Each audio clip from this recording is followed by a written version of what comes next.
በዳውኮች ከተማ መሽጎ አማራዎችን በማንነታቸው ሲያስገድል ሀብት ንብረታቸውን ሲዘርፍ የነበረው አስር አለቃ ዳምጤ ረጋሳ የተባለ ቀንደኛ የምንሻ ጠርናፊ ከሁለት ግብረ አበሮች ጋር በነፍናፊው አዳኝ ቡድን 109ኛ ኮር 77ኛ ክፍለ ጦርና 88ኛ ክፍለ ጦር እርምጃም ተወስዶበታል። ንስሮቹ የ109ኛ ኮር አነፍናፊ ቡድን ክንፋቸውን ዘርግተው ከማቻከል እስከ ዩጋብ ሳይናቸውን ተክለው አሰሳ ሲያደርጉ ከቆዩ በኋላ በትናንትናው ዕለት ከምሽቱ 4 ሰዓት ላይ 3 የመከላከያ አባላትና 3 የምንሻ አባላት ላይ እርምጃም ወስደዋል። አሁን ላይ የብልጽግና መንደር ላይ ድንጋጤም ተፈጥሯል። ዋይታው ጩኸቱ በርክቷል። የሚይዘው የሚጨብጠው ማጥቷል።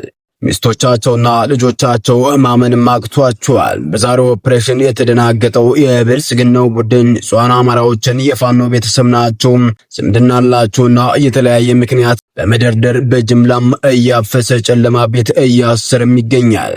በተመሳሳይ መረጃም የዶሃ ማል ከተማና በጎይ ቀበሌ ደረቅ ወንዝ አዲስ ገባ ላይ ጠላት ሲወቀጥም ውሏል። በሸበር በረንታ ወረዳ የዶሃ ከተማ መሽጎ የሚገኘው የአገዛዙ ሰራዊት የካቲት 17 ቀን 2018 ዓ.ም ወደ ጎይ ቀበሌ ደፈጣ ጥሎ በሚጠባበቅበት ሰዓት በወቅቱ መረጃ የደረሳቸው ንሙታይ ፍሬ የበላይ ትንፋሾችም የሽፈራው ግርፎች 64ኛ ክፍለ ጦር አባላት በጎይ ቀበሌ ደረቅ ወንዝ የዶሃ ማል ከተማ በረንታ ትምህርት ቤትና አዲስ ገበያ ባደረጉትም ውጊያም 3 የአገዛዙ ሰራዊት አባላት ሲወገዱ 9 የአገዛዙ ሰራዊት አባላት ቀላልና ከባድ ቁስለኛ መሆናቸውም ተረጋግጧል።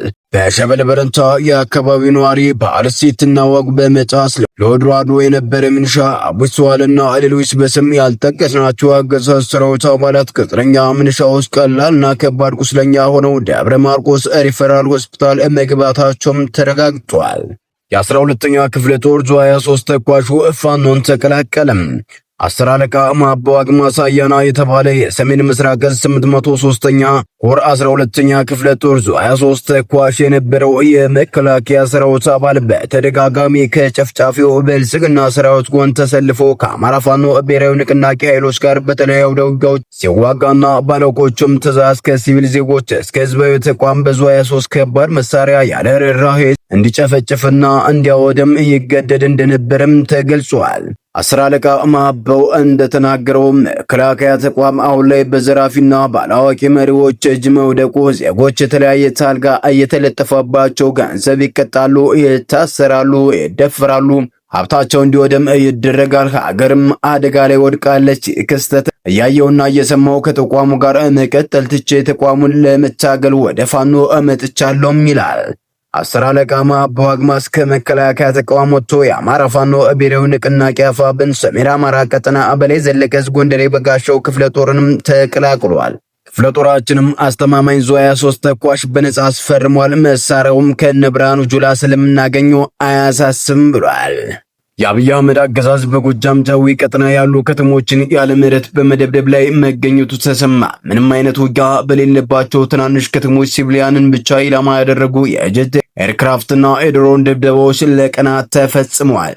የካቲት 17 ቀን 2018 ዓ.ም ሰዓት ኮምበር ብሔራዊ የሚባሉ ትናንሽ ከተሞችና አካባቢያቸው ላይ ከጠዋቱ እስከ እኩለ ሌሊት ድረስ ድብደባዎችም መፈጸሙ ተሰምቷል። አብይ አህመድ ከዩናይትድ አረብ ኤሚሬትስ የተባበሩት ቦምቦችና ሮኬቶችን ብቻ ሳይሆን በደርግ ዘመነ መንግስት ከራሻ የገቡ እስከ 500 ኪሎ ግራም የሚመዝኑ እንደ ፋባ አይነት ቦምቦችን በብዛት እየጣለ መንደሮችንም እያወደመ መሆኑም ተሰምቷል። በፌደራል ፖሊስ ወንጀል ምርመራ ቢሮ በትንሹ ከ70 በላይ የሚሆኑ አማራዎች በግፍ እስር ላይ እንደሚገኙም ተገለጸ።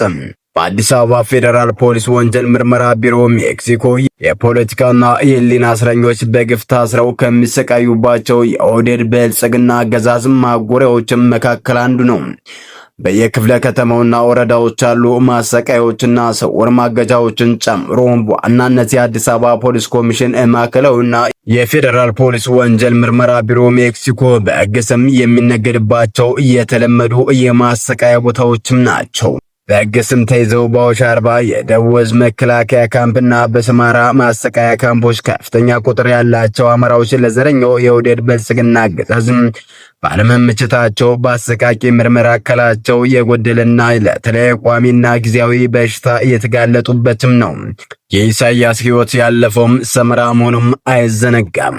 አሁን ላይ በፌዴራል ፖሊስ ወንጀል ምርመራ ቢሮ ሜክሲኮ ብቻ በትንሹ ከ70 በላይ የሚሆኑ አማራዎች በግፍ እስር ላይ እንደሚገኙም ለማወቅ ተችሏል። እነዚህ እስረኞችም ከአዲስ አበባ የተለያዩ አካባቢዎች የዕለት ጉርሳቸውን ለመሸፈን ሲሉ ዘርፈ ብዙ ችግሮችን ተቋቁመው በሊስትሮ በሎተሪ አዟሪነትና በቤተ ክርስቲያን ጥበቃ ሰራተኝነት ከሚሰሩበት አፍነው የታሰሩም ናቸው። ለፋኖ አባል ቤት አከራይተናልና የአማራ ሙዚቃ በስልክ ይዘህ ተገኝተናል በሚል የታሰሩም አሉ።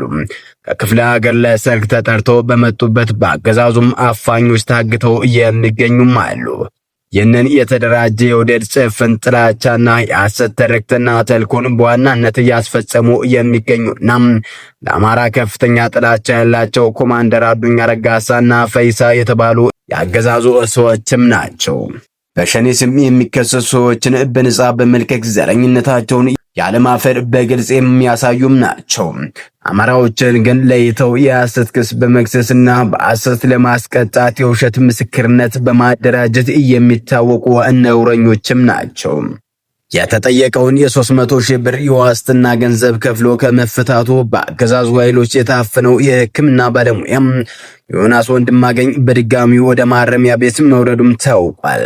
የሕክምና ባለሙያው ዮሐንስ ወንድማገኝ 300 ሺህ ብር ዋስትና ከፍሎ ከመፈታቱ ወደ ፌዴራል ፖሊስ ወንጀል ምርመራ ታፍኖ መወሰዱም ይታወሳል። በአማራዎች ላይ የተፈጸመ ላለው ሁለንተናዊ ግፍ በእርግጥም ዮናስ አንደኛ ማሳያው ነው።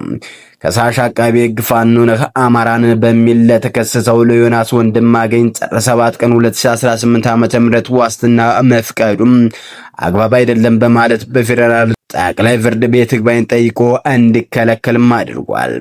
ለ5 ወራት በስር ላይ የሚገኘው የጤና ባለሙያው የፌዴራል ከፍተኛ ፍርድ ቤት ልደታ ምድብ ችሎት በ300 ሺህ ብር ዋስትና ተፈቶ ጉዳዩን በውጭ ሆኖ እንዲከታተል መወሰኑም ይታወቃል። ይህንን ተከትሎ ዮናስ ጥር 14 ቀን 2018 ዓ.ም ከቂሊንጦ ማረሚያ ቤት ሲወጣ ነገን የሚያስቡና ማናለብኝነት ያሸነፋቸው መንግስታዊ ጸረ አማራ ኃይሎች በር ላይ ጠብቀው በመቆየት አፈናም ፈጽመውበታል። የፌዴራል ፖሊሶችን እያሽከረከሩ ያሉ እነ ኮማንደር አዱኛ ረጋሳ ከፍተኛ ፍርድ ቤት ትዕዛዞችም ቢሆን አማራ እስከሆነ ድረስ ቢያፍኑ፣ ቢያሰቃዩ፣ ቢዘርፉ ሆነ ቢገዱ ለጊዜው ጠያቂ የሌላቸው ራሳቸው ባለጊዜ ያደረጉ ፍጥሮችም ናቸው። እውነት ነው፣ ለጊዜው የወደድ ብልጽግና አሽከር መሆን በወንጀል አያስጠይቅም። የማሰቃየት ብቻ ሳይሆን ምናልባትም የመግደል ነጻ ፍቃድም ሊያስገኝ ይችላል። ዳሩ ግን ጊዜው ሲደርስ የሰው ልጅ የሥራውን ዋጋ ማግኘቱ አይቀሬ ነው። ለዚህም ታሪክ ምስክር ነው። ኮማንደር አዱኛ ረጋሳና መሰል በብልሹ የወንጀል ድርጊት የተሰማሩት በህወሓት ያገዛዙ ሰዎች ላይ ከደረሰው በነጻ ለመማር አልፈቀዱም። በዘው ጸረ አማራ በሆነው የብሪት የጥላቻ የድንቁራናና የመጠፋፋት መንገድም ቀጥለውበታል። ሰላም ጤና ይስጥልን። የተወደዳችሁና የተከበራችሁ የሚዲያችን ቤተሰቦች ለሰዓቱ የነበሩን መረጃዎች እነዚህን መስሉ ነበር። በሌላ በተጠናከረ መረጃዎች እስከምንገናኝ በያላችሁበት ሰላም ቆዩልን።